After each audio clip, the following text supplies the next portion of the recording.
क्या आपने कभी सोचा है क्यों कोई स्टूडेंट कम पढ़ाई करके भी एग्ज़ाम में आपसे ज़्यादा मार्क्स लेकर आता है, जबकि दूसरी ओर उसी क्लास का उसी टीचर से पढ़ने वाला दूसरा स्टूडेंट काफ़ी पढ़ाई करने के बावजूद भी एग्ज़ाम में उनसे अच्छे मार्क्स लेकर नहीं आ पाते हैं। आखिर ऐसी क्या चीज़ है जो एक एवरेज स्टूडेंट और एक टॉपर को एक दूसरे से अलग करती है? आखिर ऐसा क्या सीक्रेट है जो टॉपर स्टूडेंट को पता है लेकिन आपको नहीं पता है? किसी भी एग्ज़ाम में अच्छे नंबर लाने के लिए जितना ज़रूरी हार्ड वर्क है उतने ही ज़रूरी स्मार्ट वर्क भी है। Without proper strategy, without planning, कम समय में अच्छे नंबर लाना जैसे घास के ढेर से सुई निकालना जितना कठिन काम है। तो आपके इसी काम को आसान बनाने के लिए मैं ये वीडियो लेकर आया हूँ। बहुत सारी रिसर्च करने के बाद मैंने कुछ ऐसे पॉइंट सिलेक्ट किए हैं जो कि आपको पता ही होने चाहिए, और जाने अनजाने में हर टॉपर स्टूडेंट इन बातों को फॉलो करता है। अगर आप भी चाहते हैं कि आपने अगले क्लास का टॉपर आप हो तो इस वीडियो को एंड तक देखिए। तो चलिए स्टार्ट करते हैं बिना किसी देरी के।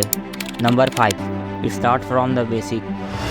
दोस्तों, आप लोगों ने सुना ही होगा कि नींव जितना मजबूत होता है इमारत उतनी ही मजबूत बनती है। टॉपर स्टूडेंट हर क्लास टॉप करता है। टॉपर अपने पिछले क्लास में मन लगाकर पढ़ाई की थी और उसके बेसिक क्लियर थे। जब आप 11th क्लास के केमिस्ट्री बिना पढ़े अगर आप डायरेक्ट 12th क्लास के केमिस्ट्री पढ़ोगे तो आपको कुछ समझ नहीं आएगा। आपके हर सब्जेक्ट के बेसिक फंडामेंटल जितने ज़्यादा क्लियर होंगे, आपको सब्जेक्ट को समझने में और उसके क्वेश्चन सॉल्व करने में उतनी ही आसानी होगी। अगर आपके बेसिक क्लियर है तो क्वेश्चन थोड़ा चेंज होकर भी एग्जाम में आया तो आप उसे सॉल्व कर लेंगे। और अगर आपके कॉन्सेप्ट क्लियर नहीं है, आपको बेसिक ही नहीं पता है और आप अपने आंसर को रट्टा मार के रखे हैं, और अगर एग्जाम में क्वेश्चन थोड़ा चेंज होकर आया तो आप उसे सॉल्व नहीं कर पाएंगे। इसीलिए अगर आप कोई भी सब्जेक्ट जैसे कि मैथ पढ़ रहे हो, उसमें जितने भी फार्मूलाज है उनकी एक शीट बना लो और फिर उन फार्मूलाज को उनके ऊपर लिख दो और उसे ध्यान से पढ़ो। उसके बाद ये क्वेश्चन को सॉल्व करो। बेसिक अगर आपके क्लियर होंगे तो आपको कोई भी सब्जेक्ट पढ़ने में मजा आएगा और आपका इंटरेस्ट लगा रहेगा।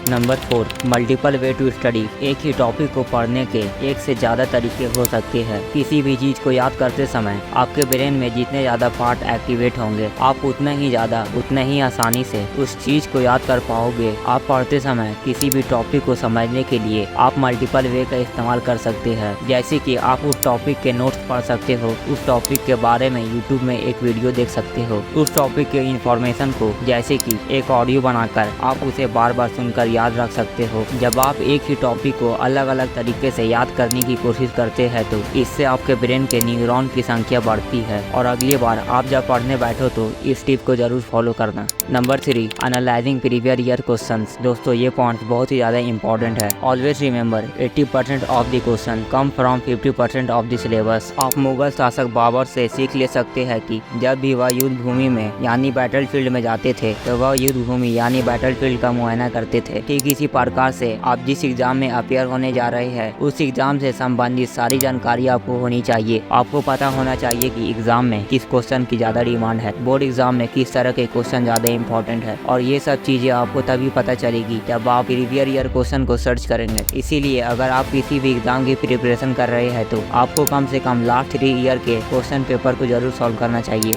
Number 2, summarise what you read. जैसे कि मैंने बताया 80% क्वेश्चन 50% सिलेबस से आता है। इस 50% सिलेबस के जो टॉपिक्स या फिर आप जो कुछ भी पढ़ते हो आप उसे समराइज कर सकते हो। कम शब्दों में मैक्सिमम सिलेबस कवर कर सकते हो। इसके लिए आप हर चैप्टर के शॉर्ट नोट्स बना सकते हो। इससे आपको रिवीजन करने में काफ़ी ज़्यादा आसानी होगी। वो सारे बच्चे एग्जाम में इसीलिए पीछे रह जाते हैं क्योंकि उनका टाइम ही मैनेज नहीं हो पाता है। आप किसी भी टॉपर स्टूडेंट का इंटरव्यू देख लो, हर टॉपर बोलेंगे मैंने एटलीस्ट हर सब्जेक्ट को 4 या 5 टाइम रिवीजन किया है और इसके लिए मैंने अपना टाइम को मैनेज किया था।